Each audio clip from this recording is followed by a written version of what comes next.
Hello everyone, welcome to the '07 podcast, a show exclusively about the films of 2007. Why only the films of 2007? It's complicated, all right? I'm Tae, I'm joined by my co-host Lucy. How you doing, Lucy? I'm great, thanks. It's Friday, looking forward to the weekend. My mum's turning 70 tomorrow, having a party. 70? Oh! Yeah, man. Gosh, 70. Oh, I remember... Wait, hang on. Shit! What are we talking about this week, Tae? Well, this week is almost a part two of films that feature immigrants and immigration and have a potential romance and a sad man. So this is once, twice. 3 times a lady. Beat me by half a second. This is The Visitor, directed by Tom McCarthy. I'll talk about him. And starring Richard Jenkins. Who else does it star, Lucy? It stars... Well, before I talk about who else it stars, I was excited when I started watching this because Richard Jenkins is the dad in Step Brothers. Great film. Step Brothers. Yep. Anyway, the rest of the cast is Sleiman, who plays Tarek, Danai Gurira. No, I'll say that again. Danai Gurira as Zainab, Hiam Abbass as Muna, who is Tarek's mother. And that's it. Yeah, that's it. That's the main cast. Do you recognise Danai Gurira? No. She was Okoye in Black Panther. And I've seen that film once. Yeah, that's fine. And she was Michonne in The Walking Dead. I only watched like 2 episodes of that and decided I didn't like it. Soz. Yeah, fair enough. Don't be Wasn't sorry, for me. I gave up pretty early. Yeah, I just was like, oh, this is 28 Days Later. Then realised 28 Days Later was based on the same comic that was based on. 28 Days Later is based on a comic? It's based on the same comic. Oh, same concept. That The Walking Dead is based on. Guy wakes up out of a coma, virus outbreak. So as far as I remember, Robert Kirkman, who wrote The Walking Dead, probably stole that concept of the guy waking up in the midst of a zombie apocalypse from Alex Garland, 28 Days Later, who I think stole it from John Wyndham, who wrote Day of the Triffids, because it starts the same way. Anyway, we're wildly off topic. You were talking about the cast of The Visitor. Yeah, and I fancied Tarek, didn't I? Did I? It didn't massively surprise me when I got a text from you saying, hang on, let me just look it up. I want to be accurate here. I just think, I hope Lucy likes this film that I recommend. You know you're on the right track when Lucy Alfred says, oh yeah, here we go, core with 4 R's. Tarek is fit. And I'm like, yeah, I think on some level Lucy's enjoying this film. Good. Yeah, he was a bit of eye candy. He was great, really great. Yeah, he's very... I'm going to talk about how he's used in this film, I think. But he's lovely, isn't he? Yeah, nice guy, charming, great character. Yeah. And this film was new to you, right? Yeah, I hadn't ever heard of it, and I will be recommending it until the cows come home. Loved it. Oh, good. I'm glad you enjoyed it. I don't remember when I saw this film, but I was definitely put onto it having watched The Station Agent, which is very good, Tom McCarthy's first film. And I recognised Tom McCarthy around that time because I'd watched The Wire. He's a journalist, and I think he's a bit of a dick in it. But he is, a character. There's quite a few dicks in that show. McNulty, you fuck! Tom McCarthy, first seen in The Wire. He co-wrote Up. Love that film. He's one of the reasons why we're sad forever, including also, this film. Fun fact: when I had my wisdom teeth out, I looked like the old man from Up so much. Oh, my other half. When I wore glasses more, she said that I looked like the guy from Up, and then she remembered that I was a widower, and she said, "Oh my." She said, "Oh God, I'm really sorry." I was like, "Yeah, it's all right." Oh, savage. Yeah, I don't think she did it on purpose. I look more like the man from Up. I'm sorry. I'm going to have to just. You have got big square glasses. I do, but actually, when I had my wisdom teeth taken out, I didn't have them, but I did have a big square head. I'll have to post that on the Instagram for everyone to see. So Tom McCarthy, clearly a talented guy. He has co-wrote a bunch of stuff. He wrote and directed The Station Agent and this film and a couple more, two of which I've seen. Win-Win is really good. It's about a very troubled kid with a troubled background who is very good at college wrestling, and his talent is sort of utilised cynically by a kind of ambitious college wrestling coach. And most notably, I guess, Spotlight, the film about the Boston molestation ring within the Catholic Church. Awesome film. You can really see similarities in like style here with that and Spotlight. So yeah, that's an awesome film. Highly recommend if you've not seen it. Yeah, really good stuff. But as somebody who has only just seen the film, Lucy, what's the story of this film? The plot of The Visitor follows the character of Walter Vale, who is a university lecturer and professor. He's sort of depicted as someone quite alone / lonely. He's told to go to NYU to deliver the paper that he's co-written.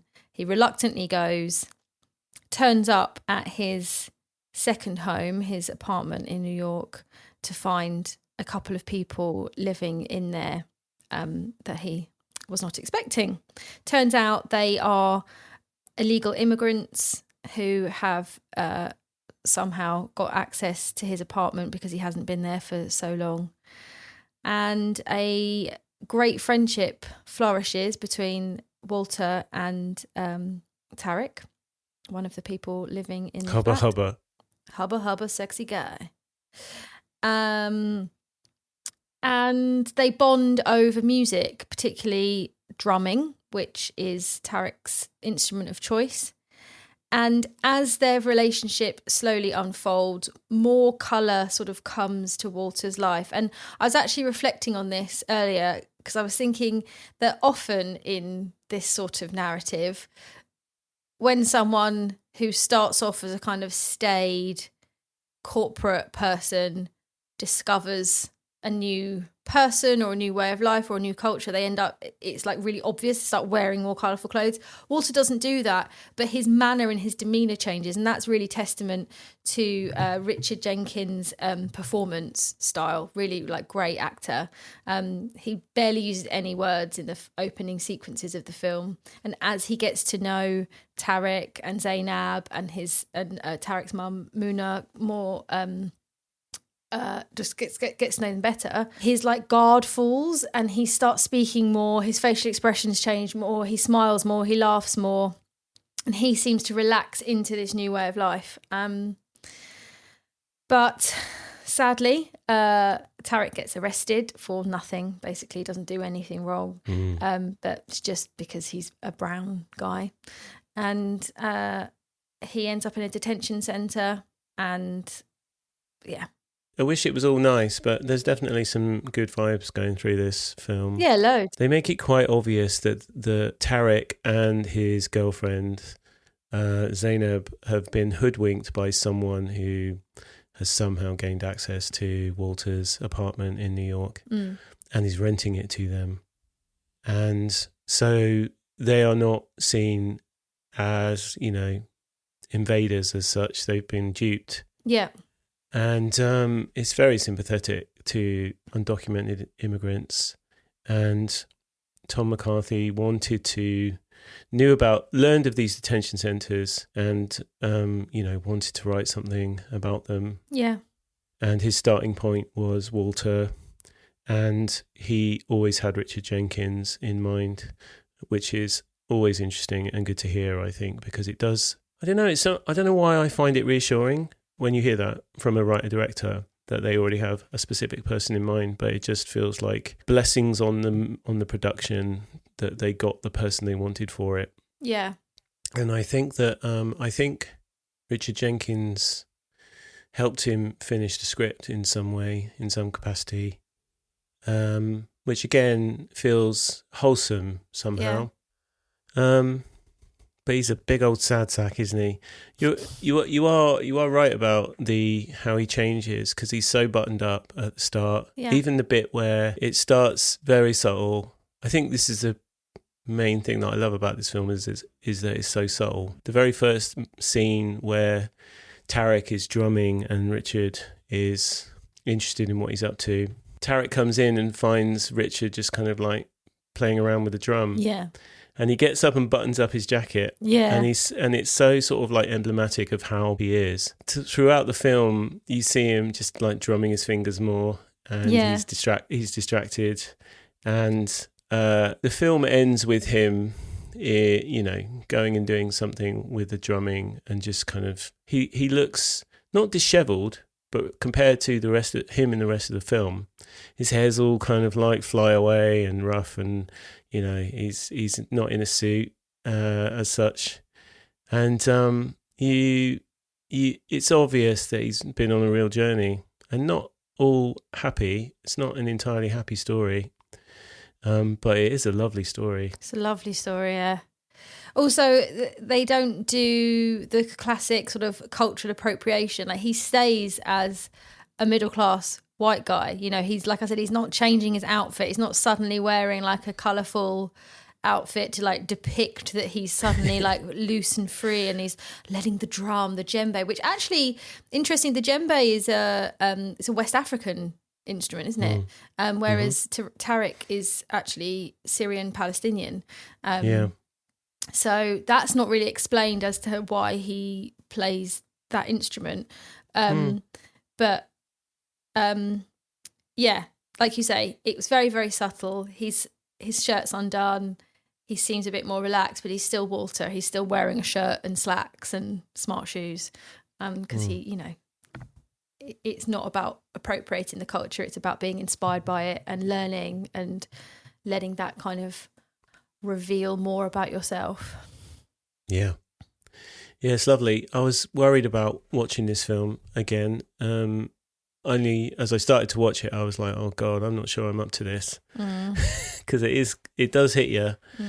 But it's lovely, really bittersweet, I would say. Yeah, similar with Once, I guess. That kind of balance between the direction that you want the story to go in and the realities of real life, where particularly in this film they're subjected to racial profiling, deportation, living as an alien in a country where you just want to get by, and you've gone there for a better life. Yep. I think it was really interesting that the exploration of that topic was done through the lens of Walter. You didn't really see too much of what life was like or is like for Tarek, Muna and Zainab.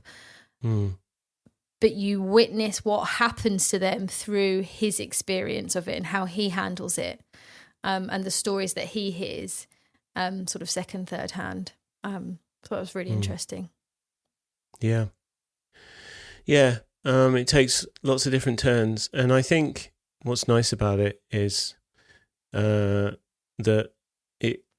there's nothing surprising really that happens, but it's never sentimental. I don't think it's very well played, in that there's no schmaltz, there's no hint either way of how this is going to turn out, and so it's just very absorbing, and it's gentle in the same way, but it's tackling kind of slightly heavier issues. Certainly, if you look at them. If you compare it to today, it's definitely, it wasn't prescient, but like you could mark it out as being emblematic of like a very slippery slope to where we are now in terms of, our views of undocumented immigrants. And it's just very hard not to like, and to take on all of the kind of difficult things that it puts forward as well. Because there's some proper laugh out loud funny moments in this film,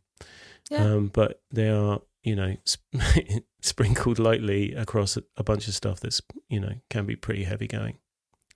Yeah. And everyone's great in it. And I think I was probably rooting for Muna, Tariq's mum, to be, rooting for her and Richard. Hiam Abbass, who plays Muna, Tariq's mum, is so good in this. She is so sort of reserved and, just measured. Her demeanour is so sort of like cool.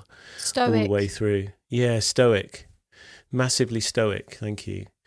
But she really does like hold your attention. She just kind of commands. She's not chewing the set or anything. She just really does. She's got a presence. It's hard to ignore in this film. And there's some really lovely moments with her, and they're so subtle. Muna talks the most about home, about where she came from. She reveals that she's not just Syrian, but she's actually Palestinian. And I did a bit of research about what that actually means. And for a long time, Syria has been a place for refugees from different parts of the Middle East. And so there are lots of Palestinians living in Syria who have lived there for decades, but they actually don't have citizenship. So they are still classed as Palestinians living in Syria. And I didn't know that. So she reveals that in the conversation that she has with the Egyptian guy in the cafe near the detention centre. And I think her stoicism and the way she's portrayed is very deliberate to symbolise the sort of dignity and the stoicism of refugees and other displaced people.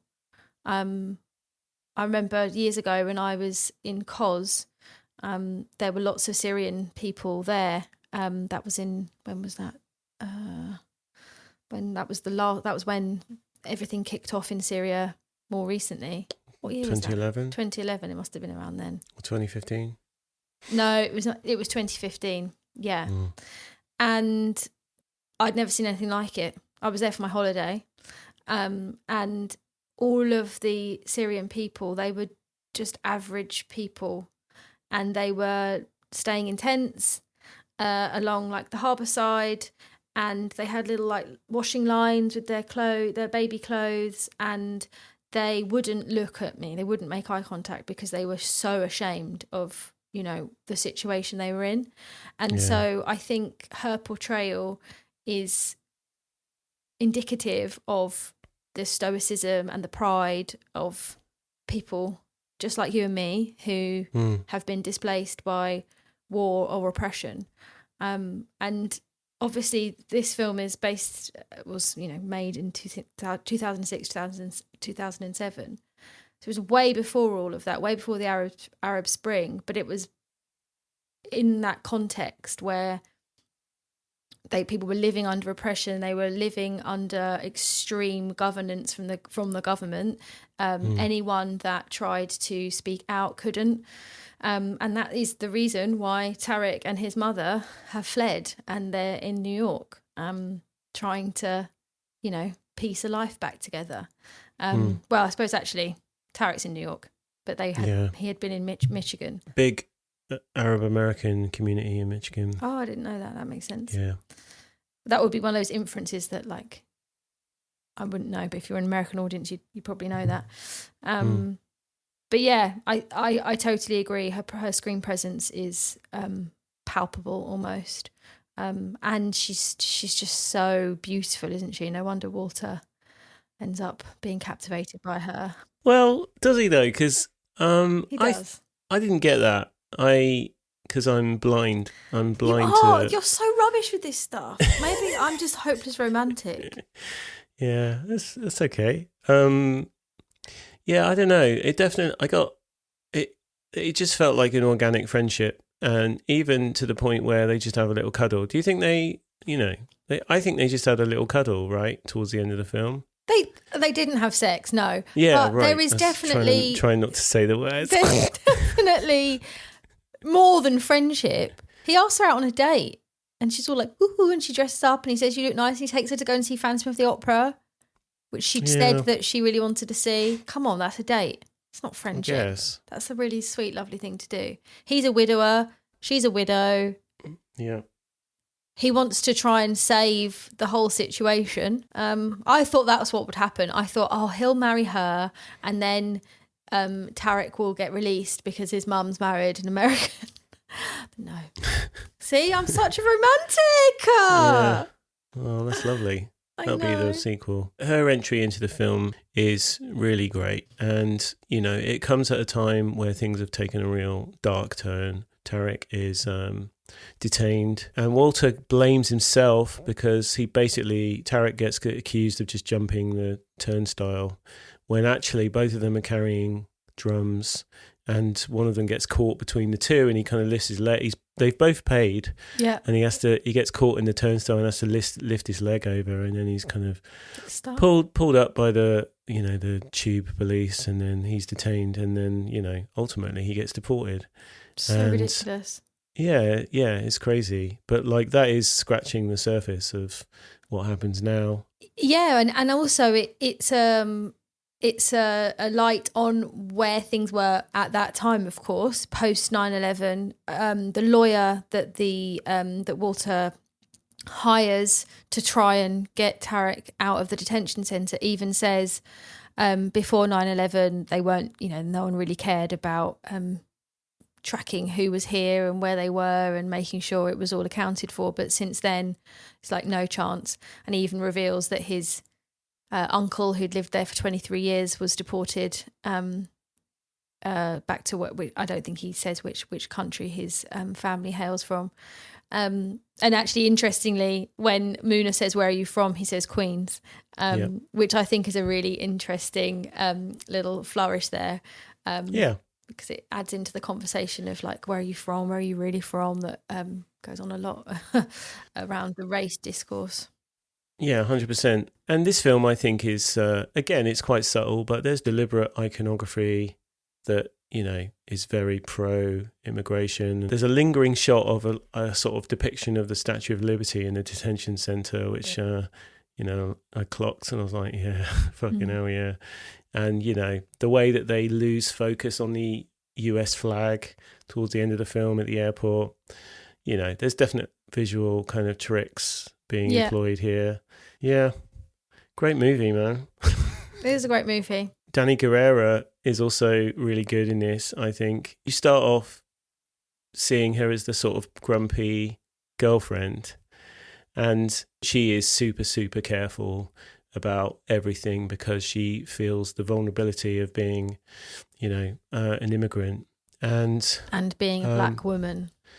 Yeah. And Haaz, Sleiman, Tarek is a bit more footloose, and you see Tarek initially very upbeat, very easy to like, and he's teaching Walter how to play the drums and encourage him, and he sees this kind of innate rhythm in Walter because Walter's always, clicking his fingers and bobbing his head to various bits of music, and they bond over that, and it's lovely, and he's super upbeat.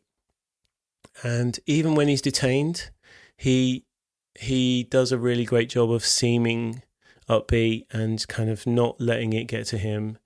And the mood of the film, I think, takes a turn as he starts to become more worried about where he's going and the prospect of like being deported. You see it creep over him through successive meetings in the detention centre. Yeah. Which I think is a really smart way of highlighting the direction of the film through the characters and what they're feeling rather than, just making it super obvious. And yeah, I loved that about it. And it's all the more sad that you don't see him. There's a cut-off point where he just disappears. And no one gets to say goodbye. It's so tragic. Yep. Yeah, it's awful.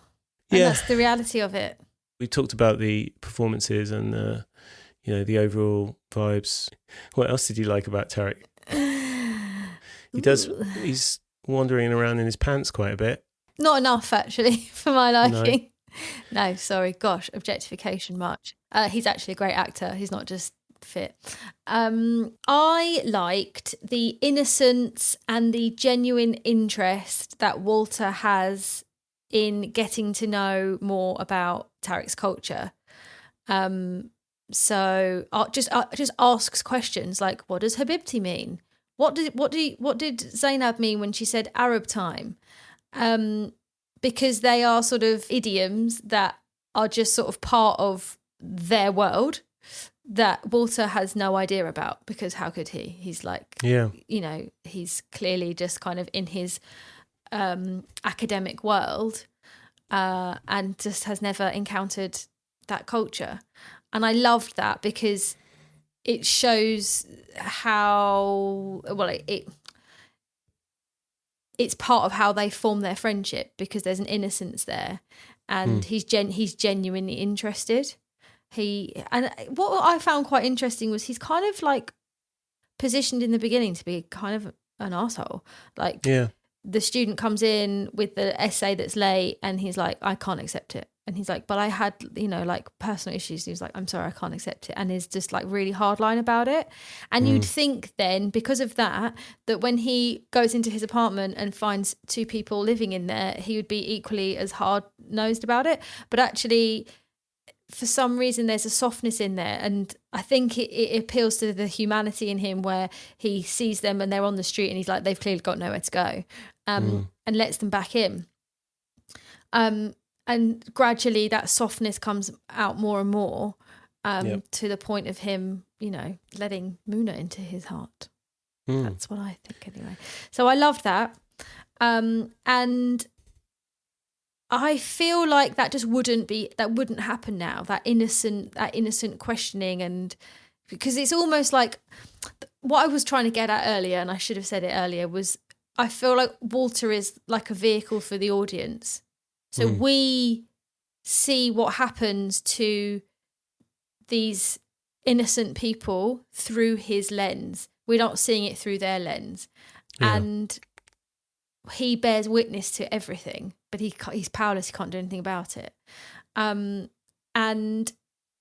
he kind of embodies the sorts of questions we should feel able to ask, because if you don't know something about another culture, that's what breeds bigotry, because you don't understand. But we shouldn't feel afraid to ask questions. Of course, there's an element of, well, if you're not sure, go and find out.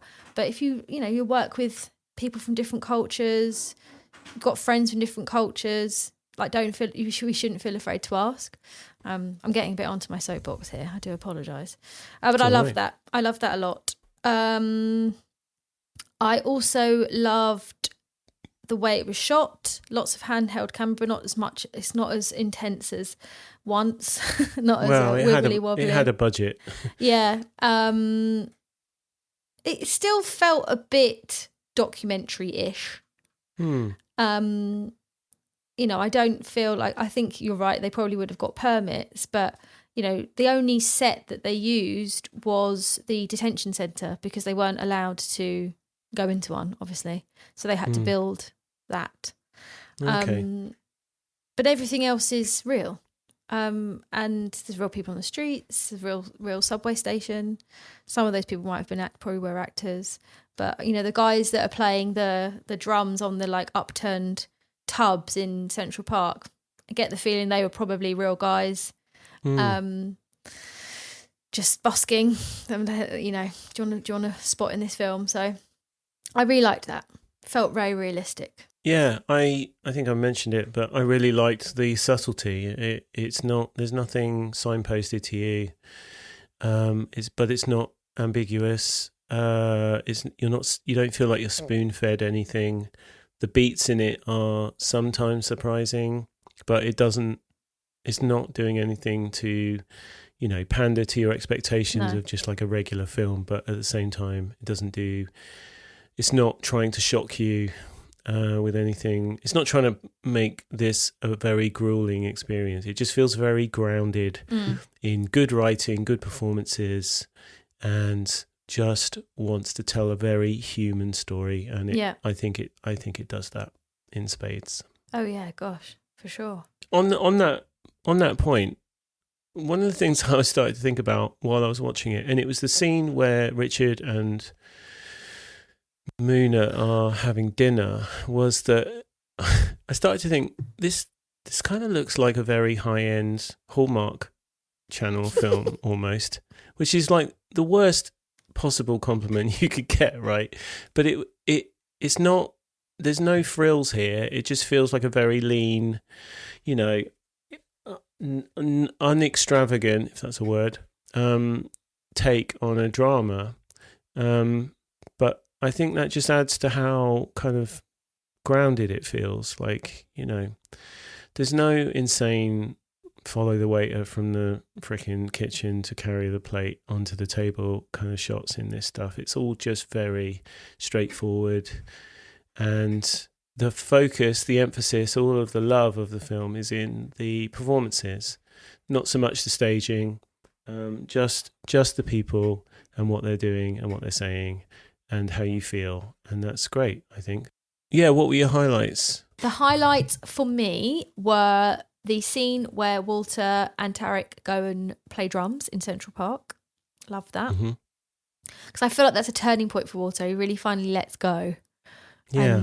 And starts to embrace. He hesitates, doesn't he? He doesn't want to do it to start with. No, he doesn't want to do it, but then he does. And then he does do it. Sometimes you just got to grab the bull by the horns and do something you're scared of. So go, Walter. I also loved the dinner scene. Just thought it was very sweet between Muna and Walter. Very romantic. I just love a bit of romance. So cute. The other aspect I liked is for sure the commentary, the themes, immigration, displacement, acceptance. There's so many bits that I liked. I liked all the jokes. I'm going to go through the jokes. Go on, mate. There's a great joke where Zainab makes Walter look after her jewellery store. And the guy who normally sits next to Zainab comes back and she's not there and Walter's there trying to sell her jewellery. That was funny. I enjoyed that. He looks very awkward there. Yeah. I like that's Richard Jenkins' skill in this film, is kind of looking like he'd rather be somewhere else. I like the fact that there's a montage of him just going through various meetings and stuff, and he's doing little finger drumming and stuff. I liked it when he visits Tarek in the detention centre, and Tarek makes him do some drumming and show him what he's been working on. I know, on the table. And it made me laugh because right at the end, Walter does some sort of little flourish and Tarek goes, whoa, elbow. Oh yeah, no, that is quite funny. There's so many good little bits, and I think like you, I loved all the interactions between Walter and Muna. Very understated, but like saying a lot. And that's real skill from those actors and the writing. And so, yeah, fantastic. Do you think that it would make a good double bill with Once? Yeah, for sure. I think with my degree hat on, they would be two great films to write about in tandem. I think this film tackles the theme of immigration, migration. I mean, in a more sensitive and overt way. But there are for sure similarities, like you say. There's a romance that's not a romance. There's a sad man deals with immigration. It was quite a facile choice to pair these two together, but one of them, I don't think immigration is really a feature of it at all. Whereas the other one, I think, is kind of its story is rooted in the subject, and I guess the stronger link between them is music, and that was nice to see. But obviously, Richard is a much more sympathetic protagonist than what's his face guy. I think I would swap out if I had the parents coming around or family. I'd swap out Once and let them watch The Visitor instead. Yeah, I agree. The reason I wanted to see about Prime was because I have my brother and my mum on my Prime, and I want them to watch it. What do you think the chances are of this film getting made in 2025, and would it be the same? No. Okay, bye. The reason for that is that while these topics are still prevalent, if not more prevalent, the way that this film goes, it just wouldn't be made in this way. It's hard not to think that this wouldn't be politicised one way or the other. This kind of movie, or focusing on these kinds of characters. I don't know that many studios would want to touch a script like this. No. But, we have it, so it's all good. But it definitely holds up in 2025. It's still solid. Yes, brilliant film. Loved it. It was up there for me with Michael Clayton. Should we do fun facts, Lucy? Yeah. Haaz Sleiman. Yep. Sorry if we're absolutely butchering the pronunciation of your lovely name.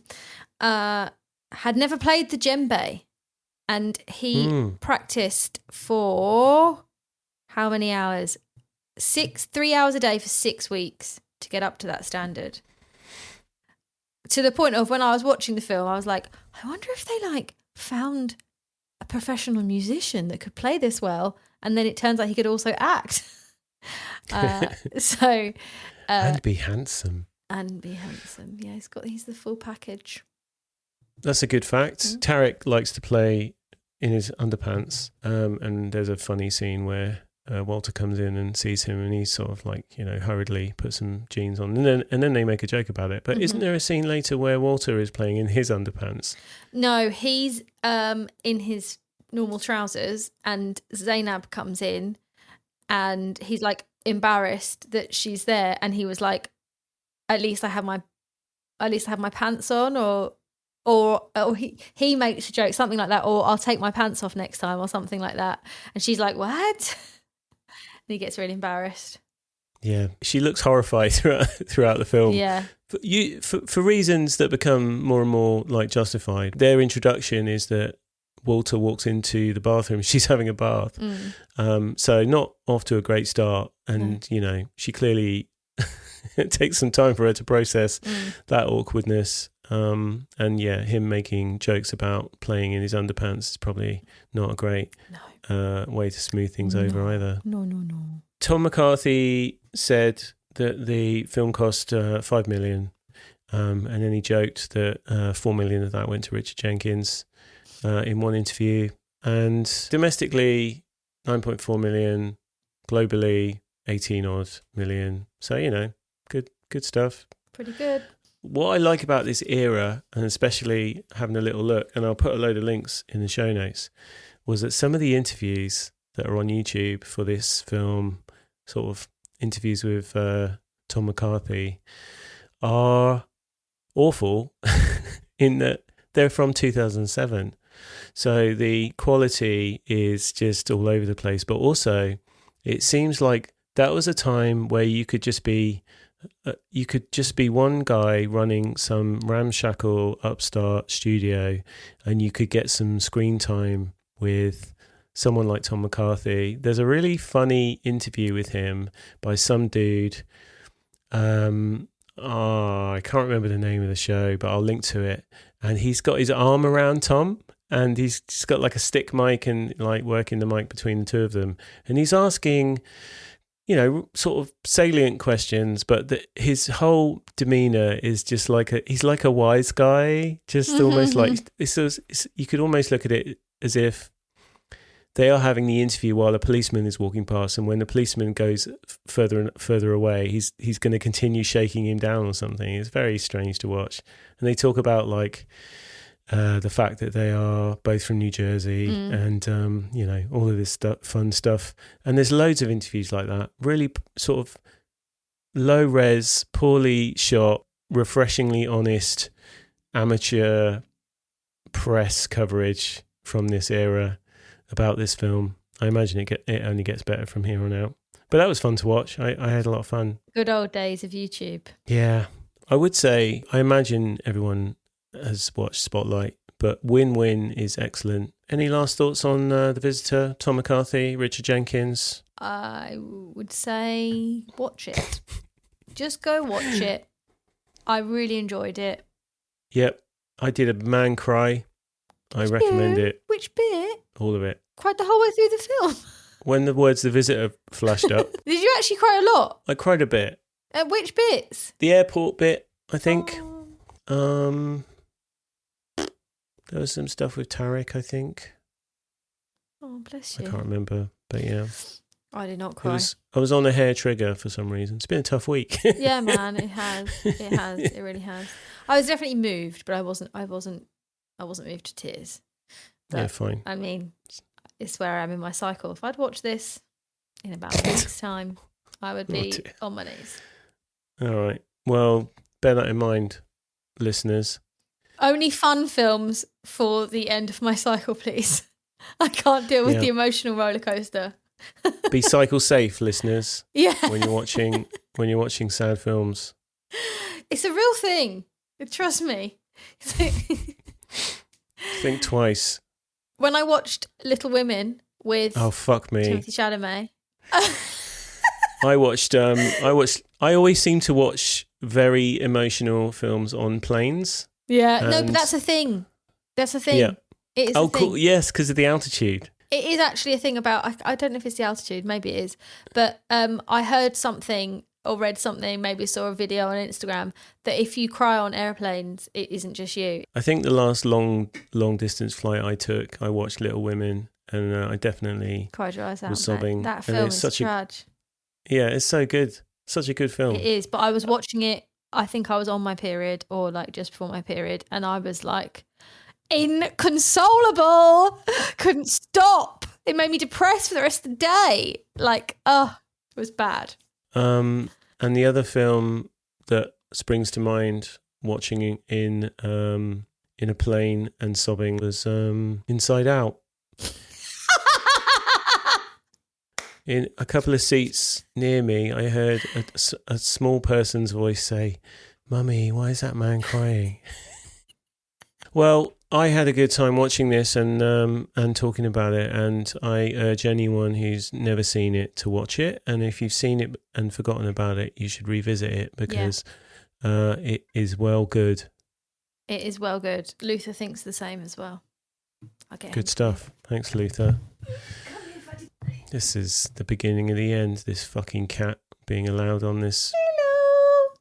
Thanks, Luther. He's only got 3 legs. That tail doubles up.